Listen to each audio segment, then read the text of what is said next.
পশ্চিমবঙ্গে বিধানসভা নির্বাচনে একাধিক আসনে তারকার প্রার্থীরা কঠিন প্রতিদ্বন্দ্বিতার মুখে পড়েছেন। উত্তর ২৪ পরগনার বরাহনগরে সায়ন্তিকা বন্দ্যোপাধ্যায় পিছিয়ে রয়েছেন বিজেপির সজল ঘোষের কাছে।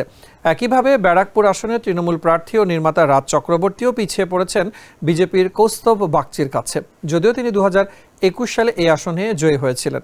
দক্ষিণ ২৪ পরগনার সোনারপুর দক্ষিণে দুই অভিনেত্রীর লড়াই এগিয়ে রয়েছেন বিজেপির রূপা গঙ্গোপাধ্যায়। তিনি তৃণমূলের বর্তমান বিধায়ক লাভলি মৈত্রকে পেছনে ফেলে লিড ধরে রেখেছেন। কলকাতার মানিকতলা কেন্দ্রে তৃণমূলের শ্রেয়া পাণ্ডেও পিছিয়ে রয়েছেন বিজেপির তাপস রায়ের কাছে। তবে সোহম চক্রবর্তী অনেকটা নির্ভর। করিমপুরের আসন থেকে পঞ্চম রাউন্ড শেষে ১৮,০০০ ভোটে এগিয়ে তৃণমূল প্রার্থী।